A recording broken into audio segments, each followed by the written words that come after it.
भारत में सोना सिर्फ एक धातु नहीं है। त्योहारों पर, शादियों में यह हमारी परंपराओं से जुड़ा है, हमारी भावनाओं से, एक सुरक्षा की भावना से।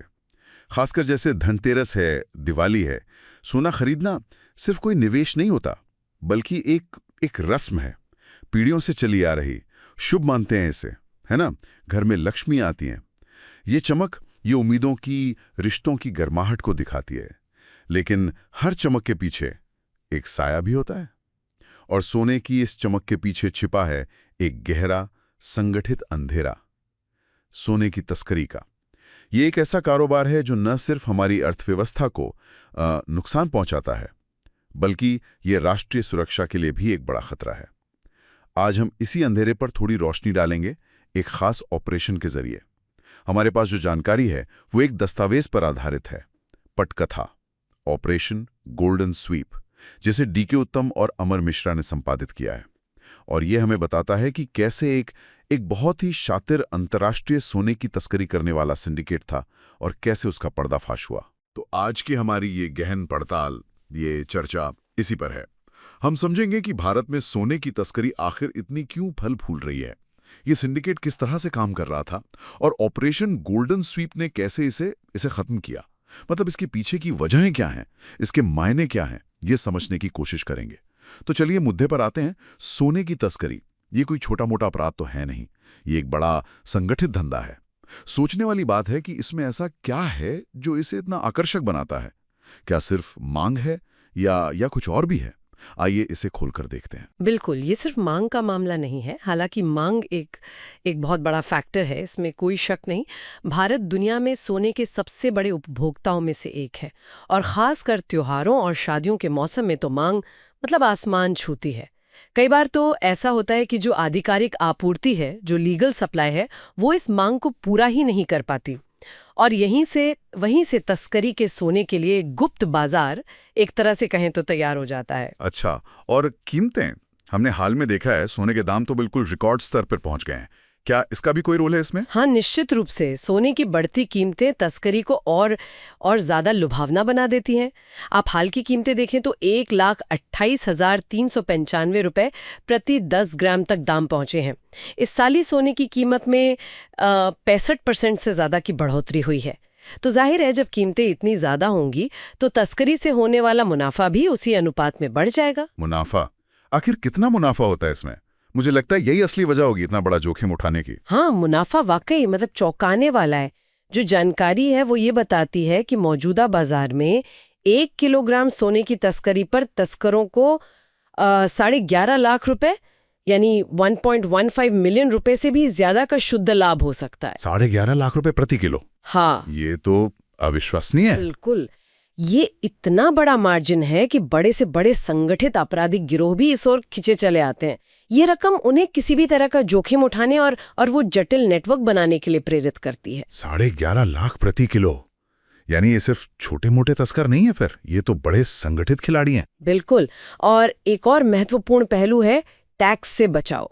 देखिए, भारत में सोने के आयात पर करीब 6% आयात शुल्क लगता है, इम्पोर्ट ड्यूटी, और फिर उस पर 3% स्थानीय बिक्री कर जैसे जीएसटी वगैरह वो भी है। तस्कर इन शुल्कों और करों को पूरी तरह से बचा लेते हैं। इससे क्या होता है कि वो ग्रे मार्केट में सोने को आधिकारिक बाजार भाव से कम कीमत पर बेच पाते हैं। तो इसका मतलब ये हुआ कि जो वैध तरीके से सोने का कारोबार कर रहे हैं, जो व्यापारी हैं, उनके लिए तो मुकाबला करना बहुत मुश्किल हो जाता होगा। एकदम सही। तस्करी का सोना जब बाजार में आता है तो वैध व्यापारियों का मार्जिन कम होता है, उनके लिए व्यापार करना कठिन हो जाता है। ये अर्थव्यवस्था के लिए दोहरा नुकसान है।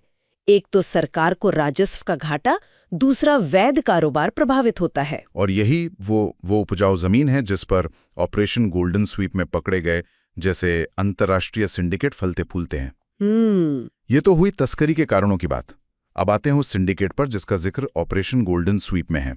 बताया गया है कि ये एक बहुराष्ट्रीय मतलब मल्टीनेशनल बेहद संगठित गिरोह था, और सबसे डराने वाली बात यह है कि उन्होंने हवाई अड्डे जैसे, जिसे हम सुरक्षित मानते हैं, उसी इलाके को अपना अड्डा बना लिया था। ये तो सीधे सीधे राष्ट्रीय सुरक्षा पर हमला है, और वो भी अंदर से।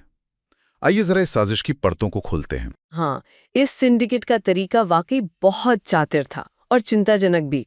उन्होंने एक ऐसी प्रणाली, एक सिस्टम विकसित किया था जो कई स्तरों पर काम करता था। पहला स्तर था वाहक यानी कैरियर्स का इस्तेमाल। ये आमतौर पर ट्रांजिट यात्री होते थे, मतलब वो यात्री जो दुबई जैसी जगहों से आते थे, मुंबई में थोड़े समय के लिए रुकते थे और फिर सिंगापुर, बैंकॉक या ढाका जैसे किसी तीसरे देश के लिए उड़ान भर लेते थे। ट्रांजिट यात्री ही क्यों? इसमें क्या खास बात थी? इसमें एक कानूनी खामी का फायदा उठाया जाता था। देखिए, चूंकि ये यात्री तकनीकी रूप से भारत में प्रवेश नहीं कर रहे थे, अच्छा, वे भारतीय सीमा शुल्क यानी कस्टम्स की उस गहन जांच से बच जाते थे जो भारत आने वाले यात्रियों की होती है। उन्हें सिर्फ ट्रांजिट क्षेत्र में रहना होता था।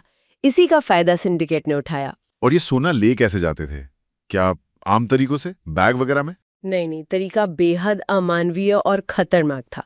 सोने को पिघलाकर अंडे के आकार के छोटे छोटे कैप्सूल्स बनाए जाते थे, फिर उन्हें मोम यानी वैक्स में लपेटा जाता था और फिर इन कैप्सूल्स को वाहक अपने शरीर के अंदरूनी हिस्सों में, मतलब रेक्टम में छिपाकर ले जाते थे। ओहो, रेक्टम में? हाँ, ये ना सिर्फ बेहद अपमानजनक था बल्कि जानलेवा भी हो सकता था। सोचिए, अगर कैप्सूल शरीर के अंदर फट जाए तो सोने की विषाक्तता मतलब टॉक्सिसिटी से मौत तक हो सकती है। ये दिखाता है कि ये नेटवर्क कितना क्रूर था और शायद वो वाहक कितने मजबूर रहे होंगे। ये तो सुनने में ही भयानक लग रहा है। शरीर के अंदर सोना छिपाना, अविश्वसनीय। लेकिन सोना ट्रांजिट क्षेत्र से बाहर कैसे आता था? यहाँ पर शायद वो अंदरूनी खतरा वाली बात आती है ना? बिल्कुल, यहीं इस साजिश की सबसे खतरनाक कड़ी सामने आती है, अंदरूनी खतरा यानी इनसाइडर थ्रेट। सिंडिकेट ने मुंबई हवाई अड्डे पर काम करने वाले 2 कर्मचारियों को अपने साथ मिला लिया था। ये कर्मचारी एक मीट एंड ग्रीट सेवा में काम करते थे। मीट एंड ग्रीट सेवा, ये क्या होती है?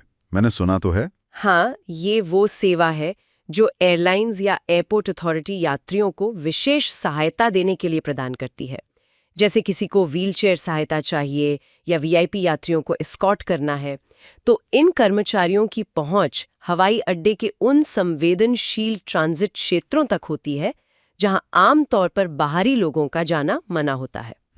सिंडिकेट ने बस इसी पहुंच का फायदा उठाया। अच्छा, तो ये कर्मचारी ही सोना बाहर लाते थे फिर? हाँ, योजना ये थी कि ट्रांजिट यात्री हवाई अड्डे के अंतर्राष्ट्रीय प्रस्थान क्षेत्र के टॉयलेट जैसी किसी तय जगह पर शरीर से सोने के कैप्सूल निकालकर इन हवाई अड्डे के कर्मचारियों को सौंप देते थे। अब चूंकि इन कर्मचारियों के पास आधिकारिक पहचान पत्र थे, एयरपोर्ट के अंदर कहीं भी आने जाने की अनुमति थी। ये आसानी से इन कैप्सूल्स को बिना किसी शक के हवाई अड्डे से बाहर निकाल लाते थे।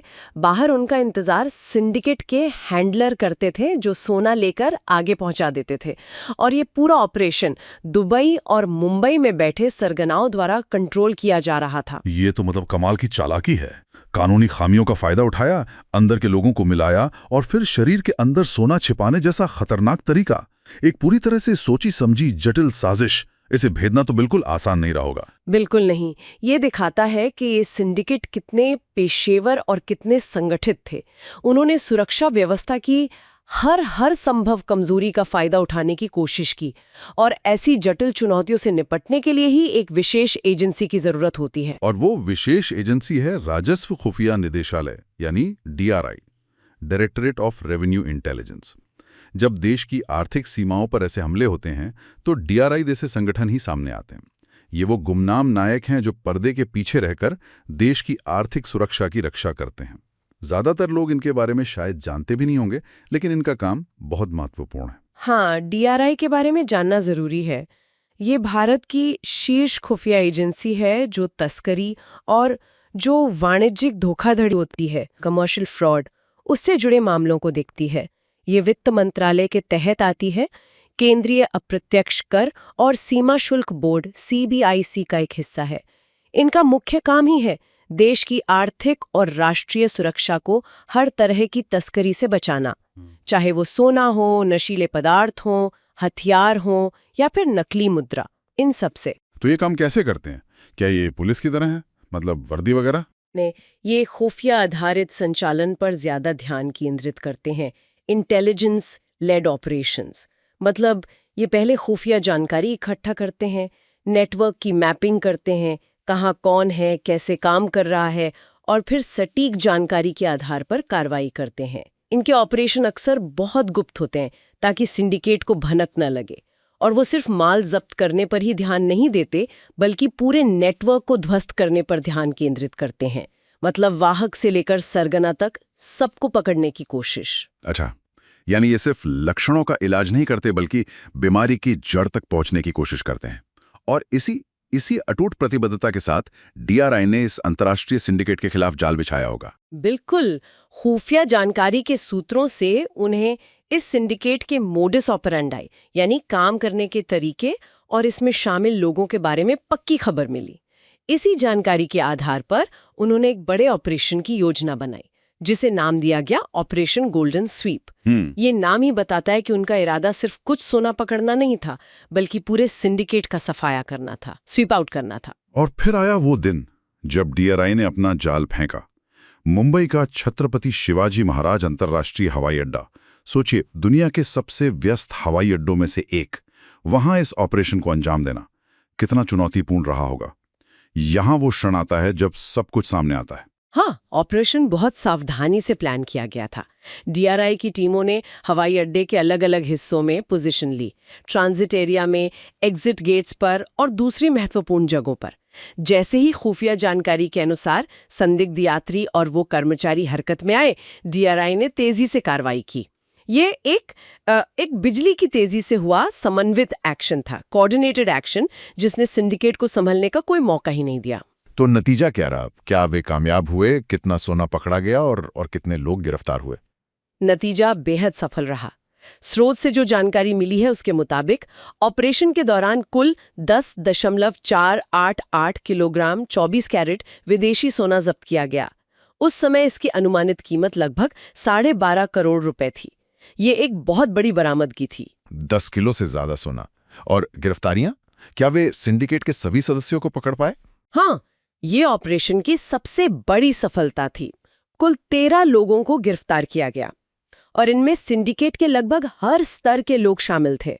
जानकारी के अनुसार गिरफ्तार लोगों में 2 बांग्लादेशी और 6 श्रीलंकाई नागरिक थे। ये संभवतः वाहक थे, कैरियर्स। इसके अलावा हवाई अड्डे के वो 2 कर्मचारी भी पकड़े गए जो अंदर से मदद कर रहे थे। हाँ, वो इनसाइडर थ्रेट वाले। बिल्कुल। साथ ही सोने को बाहर ले जाने वाले 2 हैंडलर और मुंबई में बैठे सिंडिकेट के सरगना को भी गिरफ्तार किया गया। वाह, यानी वाहक, अंदर के भेदी, हैंडलर और सरगना, मतलब पूरा का पूरा नेटवर्क ही ध्वस्त हो गया। ये तो डीआरआई के लिए एक बहुत बड़ी कामयाबी है। निश्चित रूप से एक अत्यंत संगठित अंतर्राष्ट्रीय सोने की तस्करी करने वाले सिंडिकेट को पूरी तरह से नेस्तनाबूद कर देना एक बड़ी उपलब्धि थी। इसने न सिर्फ करोड़ों का सोना जब्त किया बल्कि भविष्य में होने वाली तस्करी पर भी कुछ हद तक रोक लगाई और दूसरे सिंडिकेट्स को भी एक कड़ा संदेश दिया। ऑपरेशन गोल्डन स्वीप वाकई एक शानदार सफलता की कहानी है, लेकिन जैसा कि जानकारी इशारा करती है, ये कहानी एक कड़वा सच भी सामने लाती है। ये कि हमारी सुरक्षा के लिए सबसे बड़ा खतरा शायद बाहर से नहीं बल्कि अंदर से ही आता है। उम्मीद है कि ऑपरेशन गोल्डन स्वीप की ये कहानी न सिर्फ सोने की तस्करी के खतरों को उजागर करती है बल्कि उन लोगों के संकल्प को भी दर्शाती है जो हमारी आर्थिक सीमाओं की रक्षा के लिए दिन रात काम कर रहे हैं।